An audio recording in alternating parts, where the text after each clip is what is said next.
नमस्कार, स्वदेश न्यूज देख रहे हैं आप। मैं हूं आपके साथ राखी और बात करेंगे एंटीबायोटिक का हैवी डोज खतरा बन रही हर रोज। देश में संक्रमण से लड़ने वाली दवाओं को लेकर अब एक गंभीर और चिंताजनक तस्वीर सामने आ रही है, जहां इलाज के नाम पर कई मामलों में डॉक्टर तय गाइडलाइन से कहीं ज्यादा दोगुनी मात्रा में एंटीबायोटिक लिख रहे हैं। अब भारत में डॉक्टर्स द्वारा एंटीबायोटिक दवाओं के अत्यधिक उपयोग को लेकर हाल के अध्ययनों ने गंभीर चिंता जताई है। एक शोध के अनुसार कई डॉक्टर मानकों का उल्लंघन करते हुए बिना स्पष्ट आवश्यकता के या उच्च मात्रा में एंटीबायोटिक लिख रहे हैं। यही लापरवाही आने वाले समय में देश के लिए एक बड़ी स्वास्थ्य चुनौती बन सकती है। दरअसल मेडिकल गाइडलाइन के मुताबिक किस मरीज को कौन सी एंटीबायोटिक कितनी मात्रा में और कितने दिनों तक दी जानी चाहिए, इसके साफ मानक तय हैं। लेकिन हकीकत यह है कि बिना जांच रिपोर्ट के सामान्य बुखार, सर्दी, खांसी और वायरल इन्फेक्शन में भी एंटीबायोटिक का जरूरत से ज्यादा इस्तेमाल हो रहा है, जो मरीज के स्वास्थ्य के साथ सीधे तौर पर खिलवाड़ है। बढ़ते खतरों को देखते हुए भारत सरकार ने डॉक्टर्स को निर्देश दिए हैं कि वे केवल आवश्यक होने पर ही एंटीबायोटिक लिखें और मेडिकल पर्ची पर इसका कारण भी लिखें। यही कारण है कि चिकित्सकों के सबसे बड़े संगठन इंडियन मेडिकल एसोसिएशन को प्रधानमंत्री नरेंद्र मोदी को पत्र लिखकर एंटीबायोटिक दवाओं के विवेकपूर्ण इस्तेमाल की मांग करनी पड़ी है। आईएमए ने अपने स्तर पर सरकार को इसमें पूरे सहयोग का वादा भी किया है। आईसीएमआर और डब्ल्यूएचओ की निगरानी रिपोर्ट बताती है कि देश में प्रतिदिन 72 लाख चिकित्सीय पर्ची पर एंटीबायोटिक दवाई लिखी जा रही है। वार्षिक स्तर पर यह संख्या 240 करोड़ से अधिक एंटीबायोटिक डोज तक पहुंच जाती है। आईसीएमआर की रिपोर्ट का जिक्र करते हुए प्रधानमंत्री मोदी भी 28 दिसंबर को मन की बात कार्यक्रम में एंटीबायोटिक दवाओं के बढ़ते इस्तेमाल पर चिंता जाहिर कर चुके हैं। देखिए, ये बात बिल्कुल सच है कि लगातार ये जो आईसीएमआर का खुलासा भी है और उनकी जो रिपोर्ट आई है, तो निमोनिया और यूटीआई जैसी सामान्य बीमारियों के खिलाफ भी एंटीबायोटिक की दवाएं कमजोर साबित हो रही हैं। एक महत्वपूर्ण बात ये भी है, हम ये सोचते हैं कि जितनी ज्यादा एंटीबायोटिक लेंगे हम जल्दी ठीक भी हो जाएंगे, लेकिन कहीं ना कहीं एक समय के बाद ये असर करना भी खत्म हो जाती है, तो वो आपके हेल्थ पर बहुत गहरा प्रभाव डालती है। इसी पर आज हम चर्चा को आगे बढ़ाएंगे। कुछ प्रतिक्रिया है वो सुनाते हैं। मैं एक ऐसे मुद्दे पर बात करना चाहता हूं जो हम सभी के लिए चिंता का विषय बन गया है। आईसीएमआर यानी Indian council of medical research ने हाल ही में एक रिपोर्ट जारी की है। इसमें बताया गया है कि निमोनिया और यूटीआई जैसी कई बीमारियों के खिलाफ एंटीबायोटिक दवाएं कमजोर साबित हो रही है। हम सभी के लिए यह बहुत ही चिंताजनक है। रिपोर्ट के मुताबिक इसका एक बड़ा कारण लोगों द्वारा बिना सोचे समझे एंटीबायोटिक दवाओं का सेवन है। एंटीबायोटिक ऐसी दवाएं नहीं हैं जिन्हें यूं ही ले लिया जाए। इनका इस्तेमाल डॉक्टर की सलाह से ही करना चाहिए। आजकल लोग यह मानने लगे हैं कि बस एक गोली ले लो, हर तकलीफ दूर हो जाएगी। यही वजह है कि बीमारियां और संक्रमण इन एंटीबायोटिक दवाओं पर भारी पड़ रहे हैं। मैं आप सभी से आग्रह करता हूं कि कृपया अपनी मनमर्जी से दवाओं का इस्तेमाल करने से बचें। एंटीबायोटिक दवाओं के मामले में तो इस बात का ध्यान रखना बहुत जरूरी है। मैं तो यही कहूंगा, मेडिसिन्स के लिए गाइडेंस और एंटीबायोटिक्स के लिए डॉक्टर्स की जरूरत है।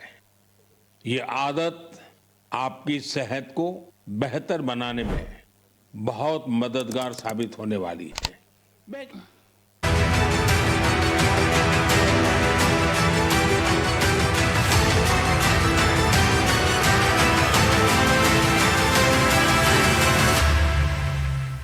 तो एंटीबायोटिक की जो दवाएं हैं वो कहीं ना कहीं एक खतरा जैसा साबित हो रही हैं।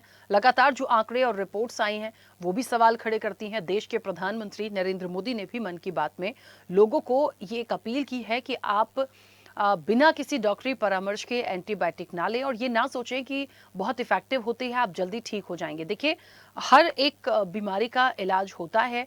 एंटीबायोटिक दवाएं असर भी करती हैं, लेकिन हद से ज्यादा इनका इस्तेमाल हानिकारक होता है।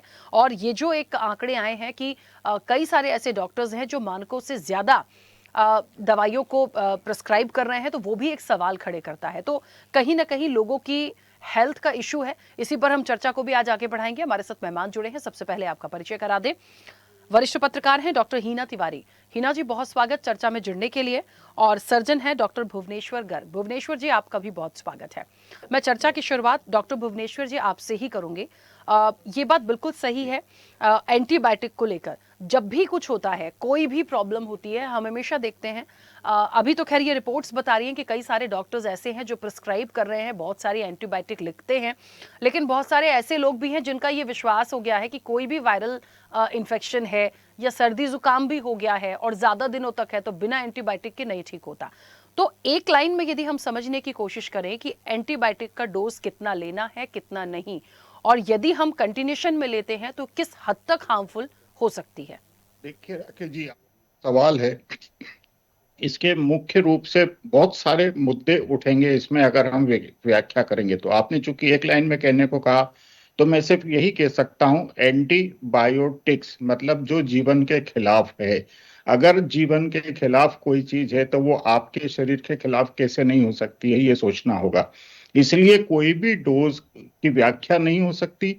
एंटीबायोटिक का अनुचित, अनर्गल और एब्यूज उपयोग क्यों कहता हूं मैं, किसी भी चीज का अब्यूज करना। तो जो चीज जीवन रक्षक श्रेणी में हो सकती है उसको हम अगर अनर्गल तौर पे हर कभी हर कैसे लेते रहेंगे। जैसे बहुत छोटा सा उदाहरण मैं आपके सामने रखता हूं कि जिस बात को हम पिछले 10 साल से लगातार स्थापित करने की कोशिश कर रहे हैं कि एंटीबायोटिक बहुत सोच समझ के ली जानी चाहिए, उसके बहुत सारे दुष्परिणाम सामने आएंगे। और अब उसी रिपोर्ट को डब्ल्यूएचओ ने अपनी पहली ग्लोबल सेप्सिस रिपोर्ट में स्थापित कर दिया है कि भारत जैसे देश में 1 करोड़ 10 लाख मौतें हर साल एंटीबायोटिक अब्यूज की वजह से हो रही हैं, और उसमें से 49% हॉस्पिटल बोर्न इन्फेक्शन की डेथ से। मतलब आप जा अच्छे के लिए रहे हो अस्पताल में, लेकिन हर दूसरा आदमी वहां से लाइलाज इन्फेक्शन लेकर आ रहा है जिसका दुनिया में कोई उपचार नहीं है। क्योंकि हम लगातार देख रहे हैं कि चीजें किस बुरी तरह से बिगड़ रही हैं। यहाँ सिर्फ एंटीबायोटिक गली गली बिक रही है, ये कैसे संभव हो रहा है, इसके ऊपर सरकार को देखना होगा। सरकार में बैठी एजेंसियां, ड्रग कंट्रोलर से लेके सब लोग सिर्फ पैसा छाप रहे हैं, अनर्गल अनुमतियां दे रहे हैं, बिना बात के लाइसेंसेस जारी हो रहे हैं। ना क्वालिटी पे कंट्रोल है, ना क्वांटिटी पे कंट्रोल है। और किसी भी तरह से आप ये देखिएगा कि जिस तरह से एक बेहद ही घातक दवा हुई थी रेमडेसिविर, जिसको हमने कोविड में मार्च 2020 में मना किया था कि ये दवा आमतौर पे नहीं दी जानी चाहिए, इसको सिर्फ गहन चिकित्सा इकाई में under supervision of specialist doctors उसका पूरा डाटा रखा जाना चाहिए। उस दवा को ओवर द काउंटर में ओटीसी में ड्रग कंट्रोलर ने परमिट कर दिया। ओटीसी का मतलब है कि इसकी कोई जांच नहीं होगी, इसका कोई डाटा नहीं रखा जाएगा, इसके खिलाफ कोई कार्रवाई नहीं होगी। नतीजा क्या हुआ, हम इनको हत्याओं की संज्ञा देते हैं। जिस तरह से कोविड में ड्रग्स का कॉकटेल लोगों को दिया गया, व्हाट्सएप के ऊपर दिया गया। तो यहाँ बहुत कुछ सोचना होगा कि खाली दवाइयों के, एंटीबायोटिक के डोजेस देने से काम नहीं हो रहा है। आज आपके खाने की हर चीज में, सब्जियों तक पे जो टॉक्सिक जहरीले केमिकल्स डाले जा रहे हैं वो भी एंटीबायोटिक हैं। आप जितने भी आप पोल्ट्री फार्म्स के ऊपर देखेंगे कि जो मुर्गों और उनके चूजों को जो दाना खिलाया जा रहा है उसमें सल्फर मेथॉक्सी जो उसके डोज इसलिए मिलाए जा रहे हैं कि जो एंटीबायोटिक है वो एंटीबायोटिक खाने वालों के शरीर के अंदर जा रहा है। ये बेहद चौतरफा खतरनाक स्थितियां हैं राखी जी, इनके सबके ऊपर समुचित कार्रवाई होनी चाहिए। इसलिए मैंने कहा कि बहुत सारे मुद्दे हैं। एक लाइन में सिर्फ मैं ये कह सकता हूं कि जो जीवन के खिलाफ है वो आपके जीवन के खिलाफ क्यों नहीं होगा। बिल्कुल ठीक है, मैं वापस आऊंगी। हिना जी, मेरी आवाज पहुंच रही है? हिना जी, इस चीज को हमें समझना। हाँ हिना जी, आप इस पूरे विषय को कैसे देखते हैं? देखिए, 2-3 बातें हैं। एक वो इंसान है जिसे लगता है एंटीबायोटिक लेने से हम जल्दी ठीक हो जाएंगे, लेना ही पड़ेगा क्योंकि किसी भी मेडिसिन के साथ एंटीबायोटिक जरूरी होती है। एक आम भाषा में यही पहले समझा जाता है। दूसरी चीज ये भी है कि कई सारे डॉक्टर्स ऐसे हैं जो एक स्तर होता है ना कि इस लेवल से ज्यादा नहीं होना है, वो भी बहुत ज्यादा प्रिस्क्राइब कर रहे हैं एंटीबायोटिक। तो डॉक्टर को तो इतनी समझ होती है मुझे लगता है। फिर ये सारी चीजें जो आ रही हैं, जो आंकड़े आ रहे हैं और जिस पर चिंता जाहिर की गई है, कैसे इस विषय को आप देखती हैं?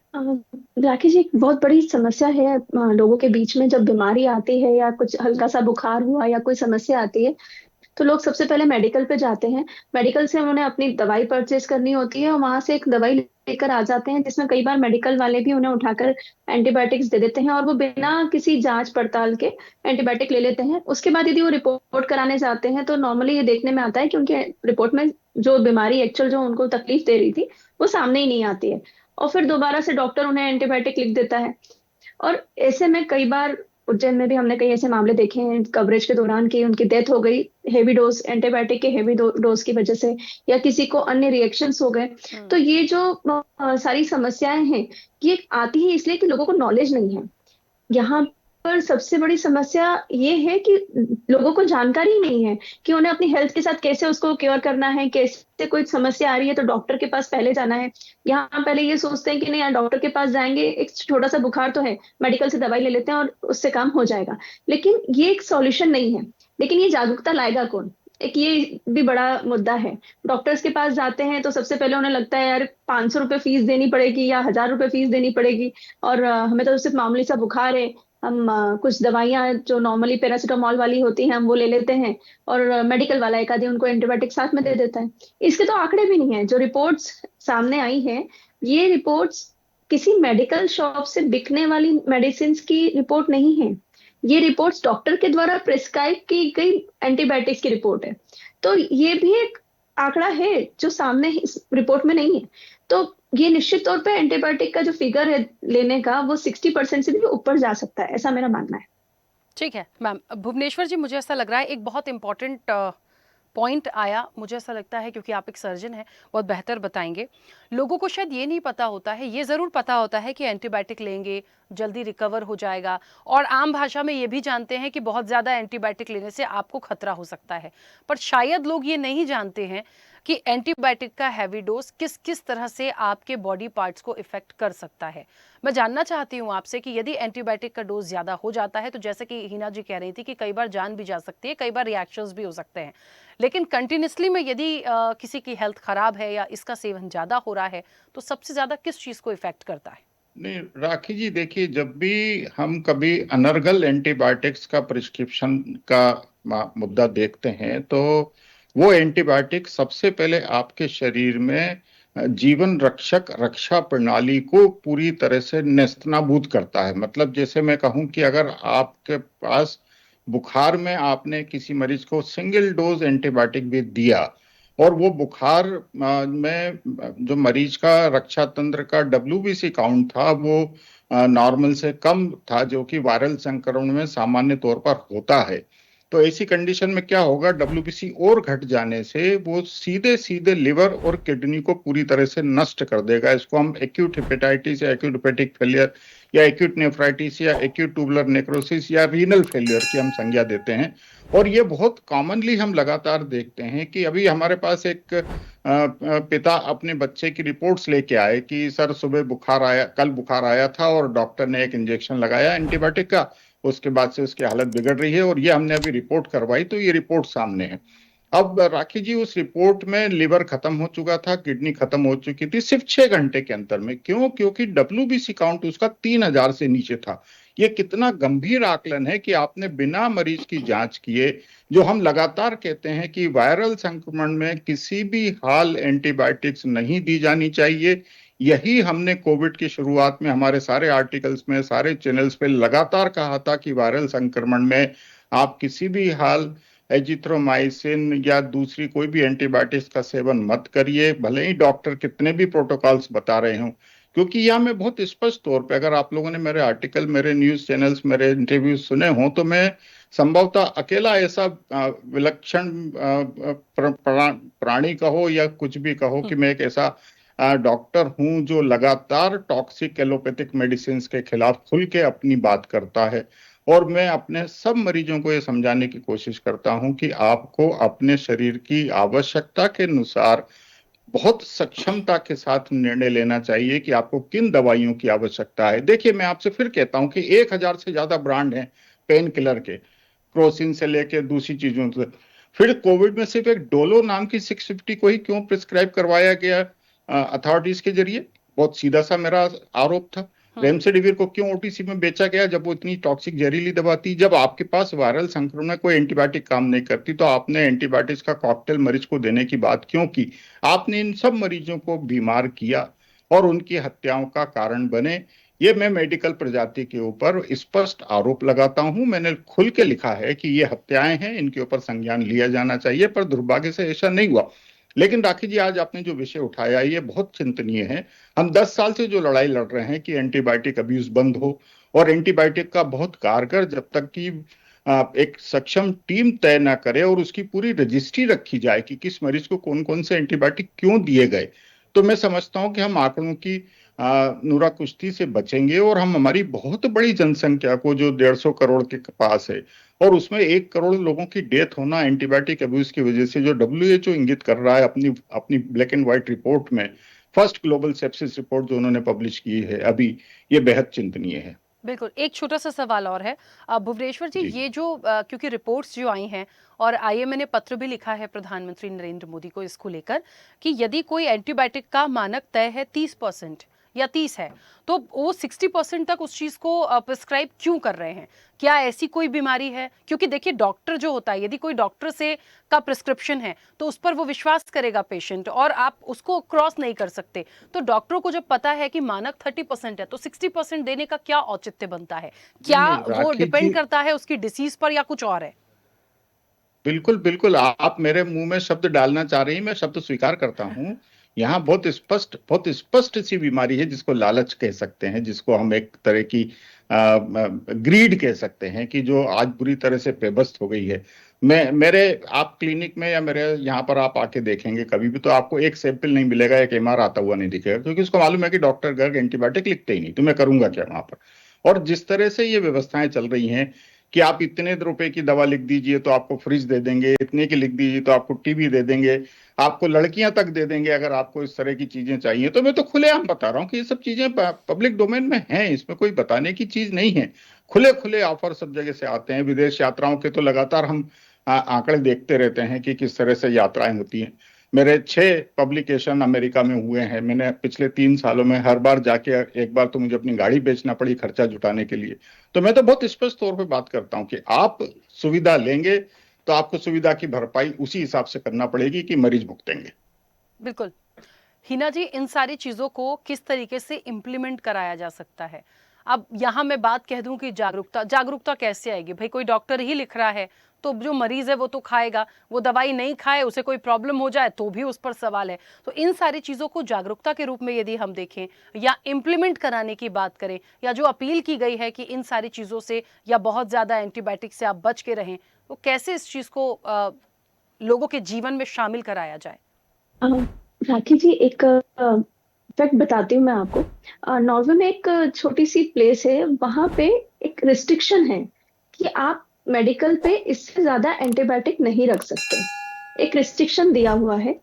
इस पर्टिकुलर मेडिकल्स पे यदि इससे ज्यादा आपको एंटीबायोटिक्स मिलेगा तो वो उस मेडिकल को बंद कर दिया जाएगा या कुछ दिन के लिए उसे क्लोज कर दिया जाएगा। ऐसा वहां पे पनिशमेंट वाला सिस्टम है। या तो ये लागू कर दिया जाए ताकि मेडिकल से जो सबसे इजीएस्ट वे है लोगों के पहुंचने का, कि हाँ एंटीबायोटिक तक पहुंचने का, तो वो यदि लॉक कर दिया जाए। दूसरा, हर मेडिकल पे ये प्रिस्क्राइब हो, हर डॉक्टर के कैबिन के बाहर ये लगा हो कि एंटीबायोटिक आपको इतनी ही लेनी है, जितनी देर व्यक्ति वेट कर रहा है उतनी देर वो पढ़ेगा। उसके बाद गवर्नमेंट कुछ ऐसी गाइडलाइंस जारी कर दे जिसके बाद डॉक्टर्स भी रिस्ट्रिक्ट हो जाएं कि नहीं, हमें इतने ही लिखना है, अदरवाइज हमारा लाइसेंस कैंसिल हो जाएगा। तो इस तरह की कुछ रिस्ट्रिक्शन लाने की बहुत जरूरत है। जैसे डॉक्टर गर्ग बता रहे हैं, वो बहुत अच्छे से अपना काम कर रहे हैं, इसलिए शायद वो एंटीबायोटिक्स प्रिस्क्राइब नहीं करते। और भी मैं ऐसे कई डॉक्टर्स को जानती हूँ जो एंटीबायोटिक्स से बचते हैं या लोगों को बोलते हैं कि आप कम लीजिए, सजेस्ट करते हैं। लेकिन सबसे पहली बात ये आती है, जैसे कोई रेयर केस आया तो सबसे पहले, अब तो एंटीबायोटिक्स तो ठीक है, स्टेरॉइड्स भी दिए जाते हैं। तो स्टेरॉइड्स के इतने सारे रिएक्शन हैं जो व्यक्ति के इंस्टेंट दिखाई देते हैं, लेकिन व्यक्ति को लग रहा है मैं ठीक हो रहा हूँ, तो वो सबसे पहले उन स्टेरॉइड्स को लेता रहता है, कंटिन्यूटी रहती है। फिर डॉक्टर्स के लिए बाउंडेशन बन जाती है कि उस पेशेंट को स्टेरॉइड तो देना है लेकिन धीरे धीरे कम करना है। तो ये जो सिचुएशंस हैं, ये बाउंडेड कर रही है लोगों को। एक एक समय के बाद उनकी कैपेसिटी खत्म हो जाती है, बिना एंटीबायोटिक के वो ठीक ही नहीं होते हैं। फिर डॉक्टर मजबूर हो जाता है कि नहीं यार, इसे तो एंटीबायोटिक लिख के ही देना पड़ेगा, तभी जाकर ये ठीक होगा। तो इस तरह के रिस्ट्रिक्शंस ना आए, और उसके लिए सबसे पहले लोगों को जागरूकता मिले कि हम अलग अलग कैंपेन चलाए जाए।